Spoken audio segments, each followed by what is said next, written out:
Okay, welcome to the first episode of Unfound Now. I'm Ed Densel. I host the podcast, the Missing Persons podcast, Unfound. It comes out every Friday at 2 p.m. Eastern. You can find it on Podomatic, iTunes, Spotify, Stitcher, and some other podcast applications.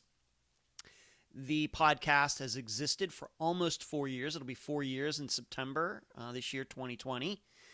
And over that time, we have covered over 170 missing persons cases. Now, the reason I'm doing this new program here on YouTube is because I thought it might be interesting for all of you to see and hear how we at Unfound, myself and my assistants, and who are my assistants? They are Emily, Cherie, Carrie, Heather, Eric, and Natasha. How we discuss, analyze, talk about recent disappearances that make national news. Of course, here on Unfound, we cover mainly old disappearances. The average is about 17 years old, so going back to 2003. In addition, we have a rule that a disappearance has to be a year old before we will consider it for the program. So we don't publicly, at least, analyze any new disappearances, although once in a while on the YouTube live show that I do on Wednesday nights at 9 p.m. Eastern, I will talk about any disappearances that make national news, but not too many. I really talk about some other things on that program. But that doesn't mean just because you don't see it publicly doesn't mean it doesn't happen. And we discuss disappearances that get in the news quite a bit. And so I thought, well, it might be interesting to start a show where I show you how we analyze these new disappearances as the information comes out. And so that's what I'm going to do.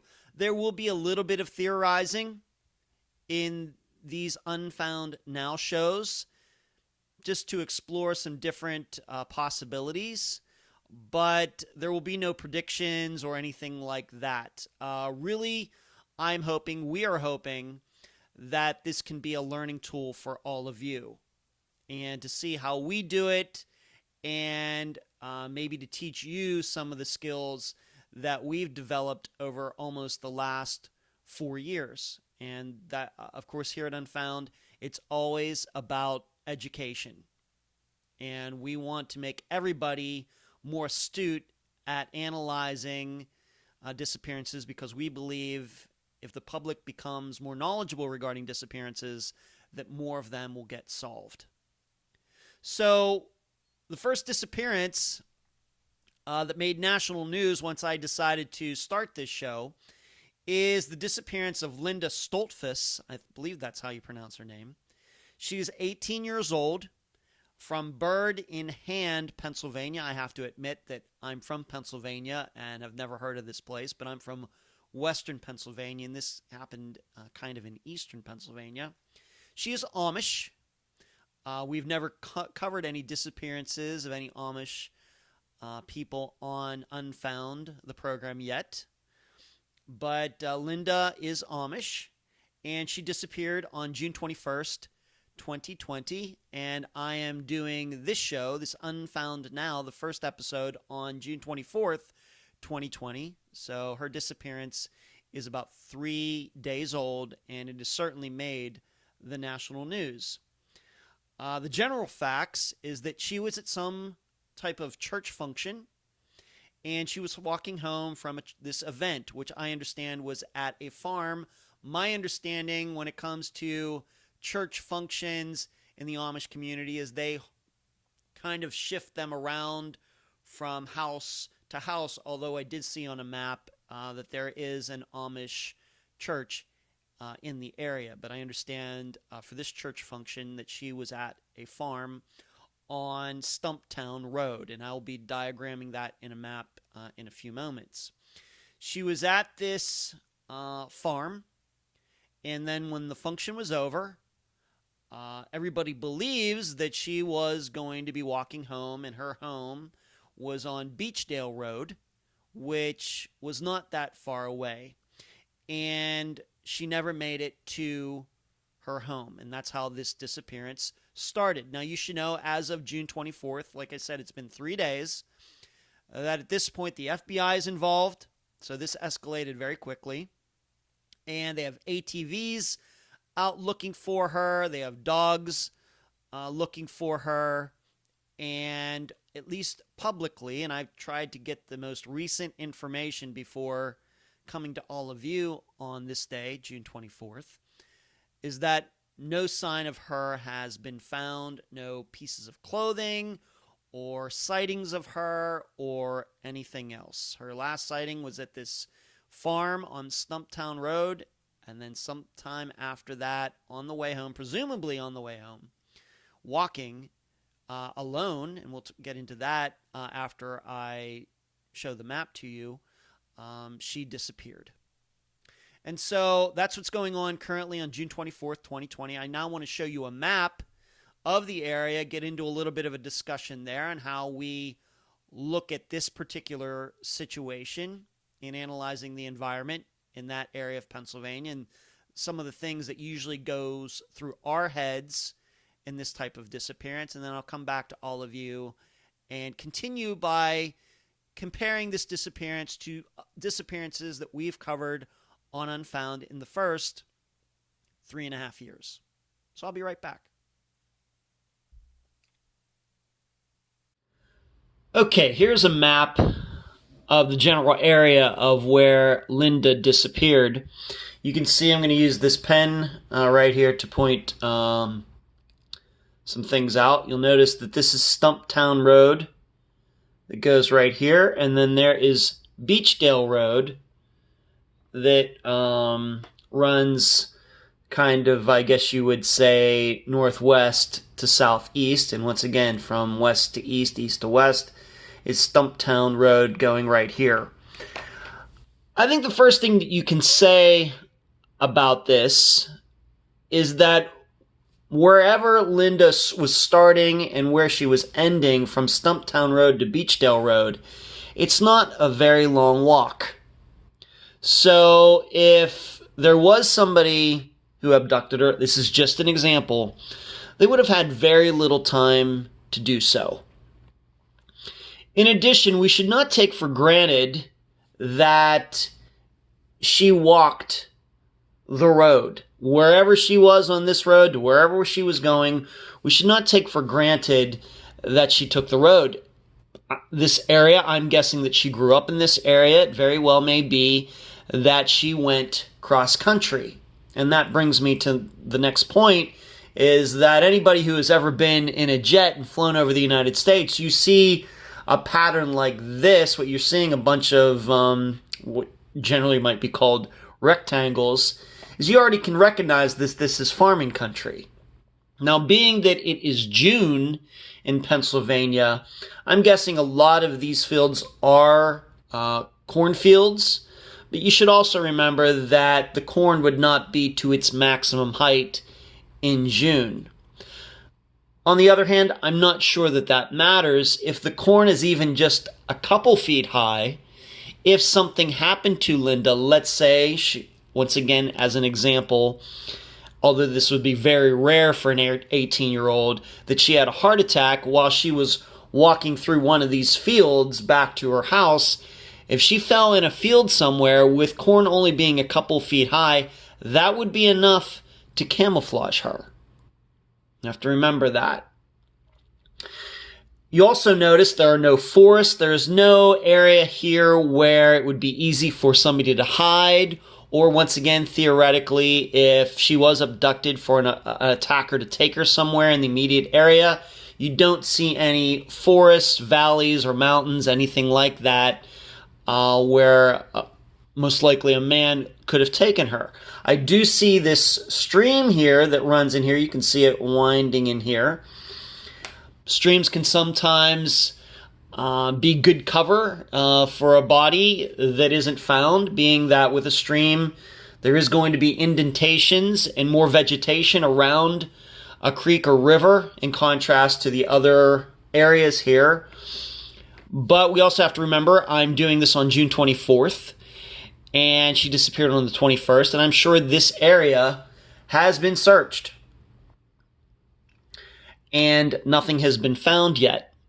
I think what I'm saying is, looking at this map, being that her walk wasn't going to be that far, whether she took the road or went cross country, it would have been a very fast walk. If she was trying to get home in a decent manner, the average human adult walks at about 3.5 miles per hour. So maybe 20 minutes walking, 15 minutes, 20 minutes, no matter if she took the road or went cross country. Just not a lot of opportunity for somebody to abduct her. That's not saying it couldn't have happened, but it certainly lowers the possibility. We also have to remember that this is out in the hills of Pennsylvania, and so it seems weird to me that if, and I will talk a little bit more about this in a moment when we get back, when I'm done using this map, that if there was a rapist or someone like that riding around looking for someone, a woman to abduct, it does seem strange to me that they would do that out in the hills of Pennsylvania, where there aren't going to be many women walking on the road. I could see that type of person going to Pittsburgh or Philadelphia or Erie or Altoona or Harrisburg, some of the big cities in Pennsylvania. But to be doing that riding around in the hills of Pennsylvania does not seem like, quote unquote, the best place to do that. Of course, it's all horrible. But if you are the type of evil person like that, those types of people usually go to areas where a woman is going to be easy to abduct. That's why so many women, for example, who are prostitutes, get abducted. Why? Because they're in cities. That's one of the reasons. They are easy to find. Out in the hills of Pennsylvania, in Bird in Hand, Pennsylvania, that would be a lot harder to do. So that I'm done with this map, but I wanted to show all of this to you. Once again, just to show how we at Unfound look at a disappearance like this and looking at the environment, the weather, the area, the time of day, etc. Okay, now that the map has been shown so all of you can see, I'm sure many of you, if you are interested in disappearances, have already done that, but I wanted to show you how we look at this particular situation and trying to analyze a disappearance that happens out in the country and not in a city, a major city, and some of the things that should be considered when you look at this type of disappearance. Now, theoretically, there are lots of possibilities in this. Just in contrast to what we usually talk about behind the scenes. For example, when a man and woman go to bed, then the next morning the man wakes up and his wife isn't there, but her car is there, her keys are there, her phone's there, her purse there, her clothes are there, and he says, I have no idea what happens. We usually know what happened, and in those types of disappearances, which is probably the most common type of disappearance that happens, we know that there are limited possibilities in that.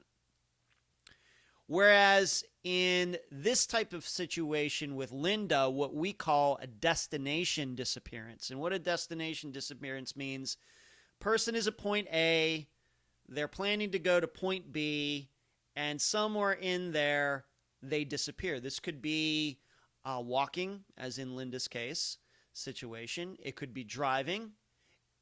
I suppose it could be flying a plane, and the plane and the pilot go missing, maybe like Flight 370. It could be, if you live in a very urban area, taking the subway, any type of situation where it is believed a person is going from point A to point B. Offers up a whole host of possibilities, and ways to think about the disappearance. And so let me just go through some of those, just so you know what I'm talking about here. It could be that the person in a destination disappearance ran off. Maybe recently, like Madison Bell, who we now know that was a disappearance that made national news. And we now know that she decided to just leave. And her family now knows that she didn't want to be around them anymore, and she took off. An abduction, which I talked about, of course, just a few moments ago when I was showing you the map. A person is walking, for example, is going from point A to point B. A car pulls up, and the person in the car either actually abducts the person from the side of the road or convinces that person to get in the car or truck, and then this person who's going from point A to point B disappears. Suicide. Could be that everybody thought this person was going from point A to point B, but really this person was planning to harm themselves and then took off in another direction, and that's why he or she can't be found, and at some point this person decided to commit suicide. Probably usually with a gun, but not exclusively so. An accident. And I also talked about that when showing you the map. Although it would be rare for an 18-year-old to have a heart attack, I guess you could call that a kind of accident, something that's unplanned, where a person is going from point A to point B and something happens to them, something that's not planned. Fell asleep at the wheel of their car and went over a cliff, as an example. Or somebody that went for a run and had a heart attack and tumbled down off the road into a gully in the brush, and people, the searchers can't find him or her. That would be in the accident category, meaning somebody who was planning to go from point A to point B, but something out of their control that wasn't foul play happened to them. And then, of course, the other possibility is just a straight-out murder, going from point A to point B, and the reason the person doesn't get to point B is because he or she was murdered, and until that person is found in there somewhere between point A and point B, that is considered to be a disappearance. So we have a lot of possibilities, and maybe you can even come up with some of your own. Destination disappearances, like I said,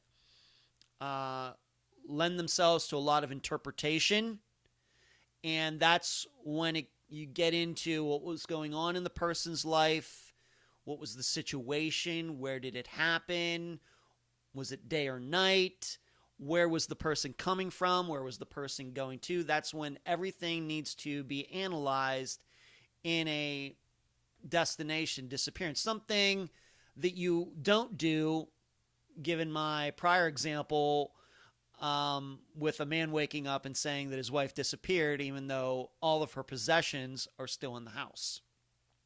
A lot less possibilities there. That doesn't mean that the husband killed the wife, but you also realize there are very few choices in a situation like that. It's perfectly believable maybe that the woman did walk off or run off, but there aren't many choices. Either he murdered her or she walked off. That's the only two you got. So what are some of the things, being that we have so many possibilities, what are some ways to kind of start narrowing down those possibilities? Well, here are some of them. If you see me looking off to the left, that's where I have my notes. What could narrow down these choices? Was this a walk that Linda usually made on Sundays? Meaning, could somebody have known her pattern and been waiting for her on that stretch of road? Why was she walking by herself? If she was at this function with other people, why was she going home by herself? We don't know. I'm not saying that there's anything suspicious there, but I think understanding that would help us analyze this disappearance better. Did she usually go to this church function with other people, and this was the one time that she didn't? Or did she go with other people and then she said, oh, no, I'm going to walk home by myself?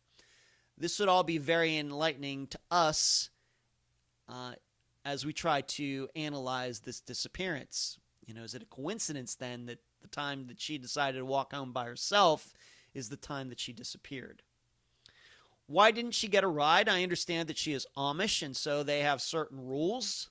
Although I think they are allowed to ride in cars or in trucks. And you should know, being from Pennsylvania, the only experience I have with Amish people, in my area where I grew up in Leechburg, Pennsylvania, there were no Amish. But when I went to Grove City College in Grove City, Pennsylvania, they did have, there are Amish families that live in the area. And then sometimes when I would go to central Pennsylvania, I would be around them, but I really don't have a lot of interaction with them. But I do know that sometimes they are allowed to ride in cars, but I am not an Amish expert. But they do have horse and buggy, horse and carriage. Why didn't she get a ride to this function? Why didn't she get a ride home? Did she walk to the function? Did she walk to the function by herself? Did she walk with other people? What did she say when she was going there? Once again, these are ways to start narrowing down those possibilities that I just talked about. If she usually walked between these destinations, did she take the roads as I diagrammed in the map? Or did she usually cut cross country? And of course, that would depend maybe on the fields, how muddy they are, was the corn growing? There would be a lot of factors in there to determine whether she would go cross country or not. Was she in a relationship? Anytime a disappearance happens, we have to start looking at any significant others, especially when it is a woman who disappears. Being that she is Amish, how much did she adhere to those rules? As I just talked about, there are certain things that Amish aren't allowed to do according to their belief system. And does anybody know if she really followed those, or did she kind of cheat once in a while? What was her mental state? What was going on in her life at the time before her disappearance? Anything did she talk about running off? Did she talk about suicide? Was she having a relationship problem? Once again, these are questions that you would ask, try to find out the answers to narrow down those choices. And this is the last, I'm sure once again you'll come up with a lot of ways on your own to narrow down those possibilities. Great questions. But the final one I have here is, are there any local reports of women being harassed or attacked in that area around Bird in Hand, Pennsylvania? And so for that, you'd probably have to check some police reports. Any other women, they don't necessarily have to be Amish, but any women in the area, jogging, walking, being with friends, if there was some guy cruising by, rolling down a window, being kind of creepy, any reports of that in recent weeks? That would be one more way that we could narrow down what could have happened here. So we're not just looking at the person herself, but we're looking at, are there any other things that were going on in the Bird in Hand area at the time that maybe could be applied to Linda's disappearance? Now, next thing I want to do is this computer's going to work with me. I want to give you a list of some of Unfound's disappearances that are somewhat like Linda's. And some of these, at least two of these have been solved, which helps us, and the rest haven't. But once again, we are calling these destination disappearances, meaning a person's going from point A to point B and disappears somewhere in between point A and point B. So these are some of the disappearances that Unfound is covered that, and there are more, I'm sure, but these were, I think, some good examples. I had 170 cases to go through, so these are some of the ones that I picked out. Crystal Morrison. This is a solved one. If you follow the program closely, Unfound closely, you know that this is a disappearance that we covered back in August of 2017. Her remains were found in 2019, and now it's been determined that she died of natural causes, technically exposure. And she was at work, and she had called to be picked up, but she went down to the local convenience store to get something to drink, and then presumably was walking from this convenience store back to her work so she could be picked up, and somewhere in there she disappeared. Well, her remains were found on private property not far from the convenience store. The analysis of her remains said that there was no foul play and that she died from exposure. Now, in thinking about it and in talking to her sister, who was a guest for that episode, I think what we did, the reason that she remained missing and why it was such a mystery is I think we all underestimated how sick she was that day, because she was going to leave work because she said she was sick. I think a lot of us at the time doubted that. But I think that was true in retrospect. And so what happened was she went down to this convenience store. She was sick. She might have been dehydrated. She was a former addict who was on methadone, so maybe her body was not up to the rigors of North Carolina heat, and I think it was like 100 degrees that day that she disappeared. And she could have become delirious, walked off in the wrong direction, collapsed in these woods, and the reason she wasn't found, it was private property that wasn't allowed to be searched at the time. But then surveyors more recently were allowed to go onto the property because they're going to be widening a road or something, and these surveyors came across her remains. So that's what happened in that situation.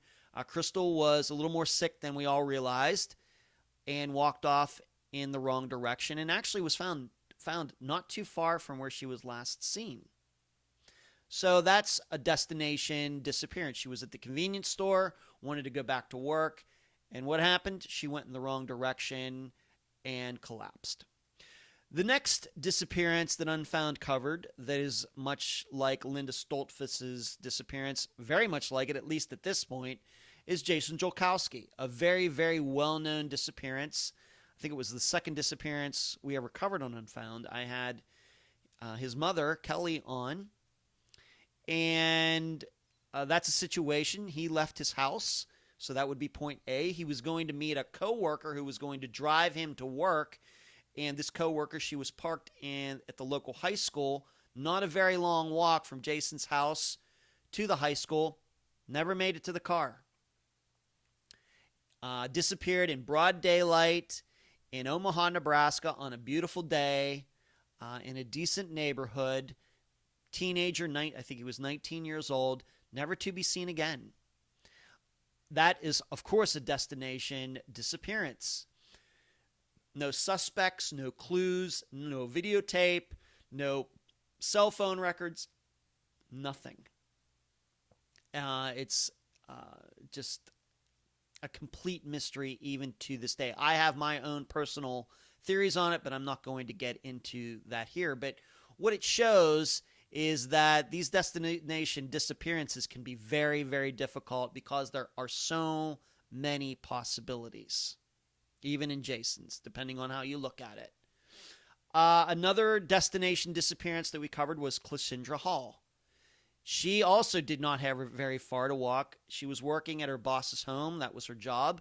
And then all she had to do was walk down to the corner, maybe, I don't know, eighth of a mile, then make a right and maybe walk another eighth of a mile or quarter of a mile to her house. And somewhere in there, she disappeared.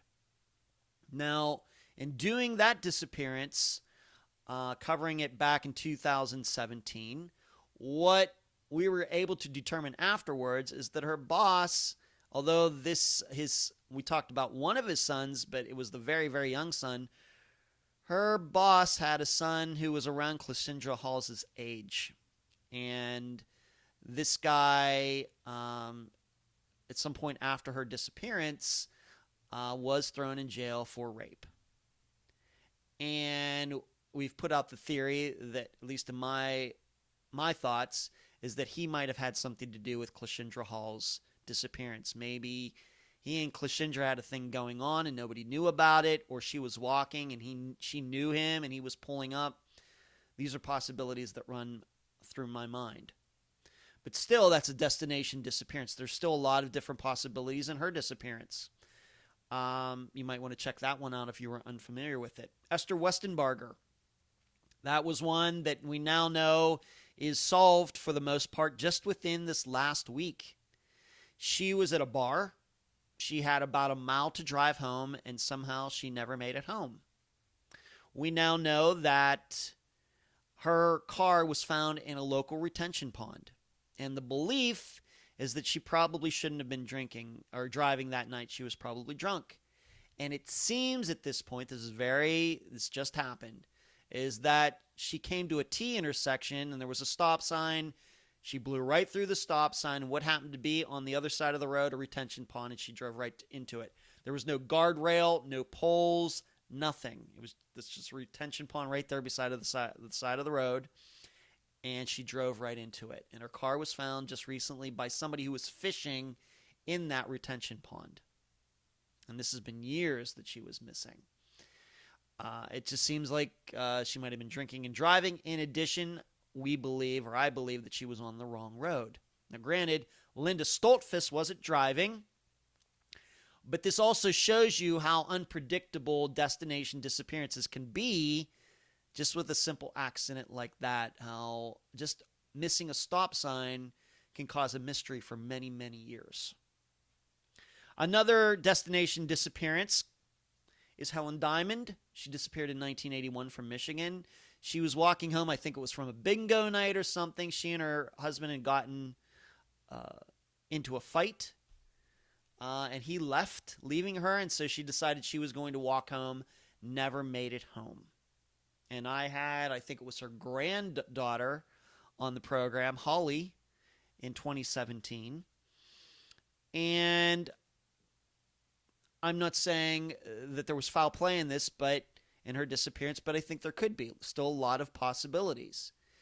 But she was out in kind of a rural area, maybe like where Linda disappeared, and it very well could be, and Helen was an older woman, it could have be that she stumbled or lost her way. Maybe she had been drinking and got lost, just walking home, and her remains are out there somewhere that they haven't been found yet. But we did talk about some suspects, as I remember it back at the time in 2017, including her husband, Holly's grandfather. Al Copper, a guy who was on his way to work, and it seemingly went one way. He went the wrong way to work, and he was seen on videotape, and then later his car was found not far from where he lived. In fact, I've been to that area. It's Avonmore, Pennsylvania is about a half hour from where I grew up in Leechburg, Pennsylvania. And there are some suspicious circumstances around that, but once again, it's another destination disappearance with a lot of different possibilities.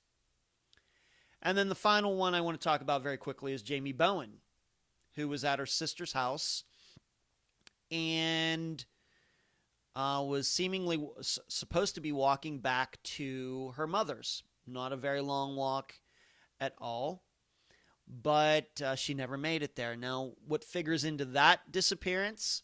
Jamie was into some illegal activity. She was hanging around with a lot of the wrong people, something I don't think would be applicable in Linda's disappearance. But Jamie's is a destination disappearance, a good example of it.